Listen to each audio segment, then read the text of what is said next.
Hi hello friends, నేను మీ Leo Manveer. నేను ఇంకో స్టోరీతో వచ్చాను.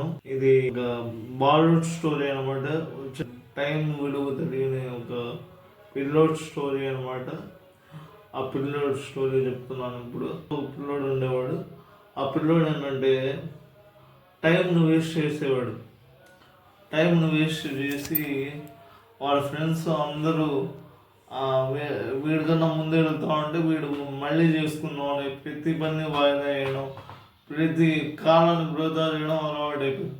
అందుకని ఒక ఋషి దగ్గరికి వెళ్తే అప్పుడు ఆ ఋషి ఏం చెప్పాడంటే ఒక స్టోరీ చెప్పాడు. ఒక రాజు ఉండేవాడంట. ఒక రాజు ఉండి ఒకసారి దొంగతనానికి వస్తే ఒక దొంగ, నువ్వు సూర్యాస్తమయంలోపు వస్తే రేపు నా దగ్గర సూర్యాస్తమయంలోపు నువ్వు వస్తే ఈ బంగారం అంతా నీకే అన్నాడంట దొంగతో.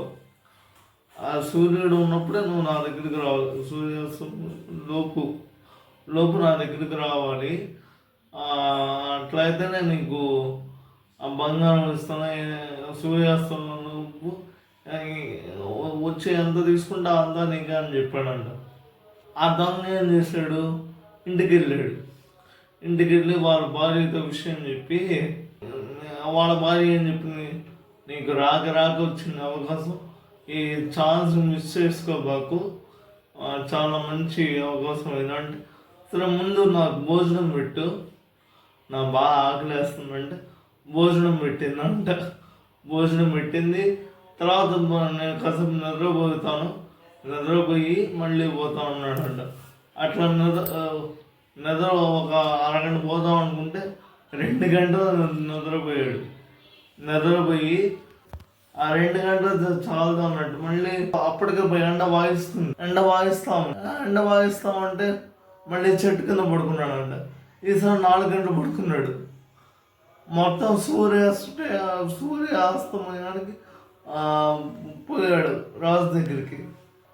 చూడు, నువ్వు సూర్యాస్తమయానికి వచ్చేసావు, నేను ఎప్పుడు రమ్మన్నా నువ్వు ఎప్పుడు వచ్చావు చెప్పి రాజు పంపించేసాడంట.